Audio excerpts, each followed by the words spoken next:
这是中国历史上真实发生过的6个超自然的未解之谜，每一个都震惊了全球，因为太过于离奇，直到现在科学也无法解释它们的真相。尤其是最后一个，简直是匪夷所思。第一个，黄河巨鳖事件。1965年，山西临县黄河上的巡河人在巡河的时候呢，突然发现远处的河面上出现了一个庞然大物，它通体呈黑灰色，大约有3层楼那么高，趴在集团的河流上一动不动。巡河人划着船来到河的中央一看，发现这个庞然巨物居然是一只硕大无比的巨鳖。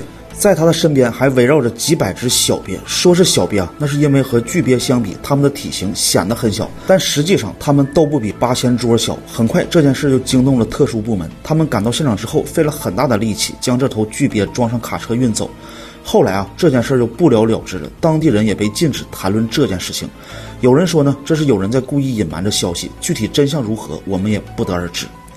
第二个，朱秀华借尸还魂事件。1959年，台湾一个叫做林网妖的女人重病去世，在她去世第7天呢，她突然在葬礼上坐了起来。当时参加葬礼的人啊，全都被吓疯了，拼了命的往外跑。过了半个多小时之后，冷静下来的群众壮着胆子一起回到了灵堂。坐在椅子上的林晚妖告诉众人，自己叫朱秀华，出生于金门。一家3口乘船躲避战乱的时候啊，不幸被炮弹击中，父亲当场被炸死。一家3口只剩下他一个人，在海上漂泊了几天之后，他被几个渔民拉到了船上。他以为啊自己获救了，没有想到渔民把自己身上的首饰抢光之后，又把他推进了海里。最终啊，朱秀华在大海中溺亡了。朱秀华声称自己死后灵魂飘到了台西乡，遇到了某座庙里的3位王爷神。王爷神啊觉得她是个善良的女孩子，于是就让她借着林晚妖这个躯体重生了。这件事传开以后啊，全世界各地的神学家全部都聚集在朱秀华的身边。但遗憾的是，这件事具体的细节一直都没有往外透露，具体是什么样子我们也不清楚。第三个，江西水下古佛寺之谜。上个世纪80年代，江西省遇到了100年难遇的超强旱灾，这就导致了福仙湖的水库水位急剧下降。一天清晨，工作人员在巡湖的时候，突然发现在远处的石壁上出现了一个从来没有出现过的巨大佛头。很快啊，这件事就引起了当地部门的高度重视。政府也是直接把这里规划成了禁区，禁止任何人进入，还组织了一支专业的水下考古队对佛像进行考察。随着考察的深入啊，在场的所有人都被惊呆了。这座佛像光头高就有70多厘米，整体的高度达到了4米多，而且在水下还有一座刻着节孝的圣旨碑文的牌坊。这也就意味着水下是一个大型的墓葬群，而且埋葬的还是皇亲国戚。史学家和考古学家进行细致的分析之后，确定这个里面埋的是明朝的一位王爷，但是这个王爷到底是谁？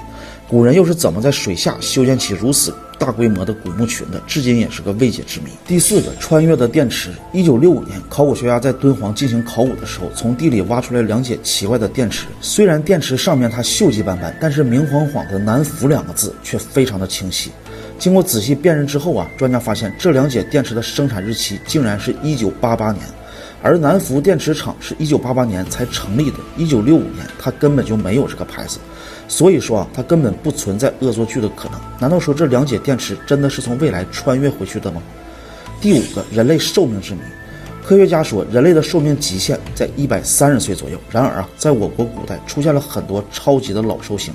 唐朝就有一个叫做陈俊的人，他出生于公元881年，在公元1324年去世，经历了唐朝、5代十国、宋朝和元朝4个朝代，享年443岁。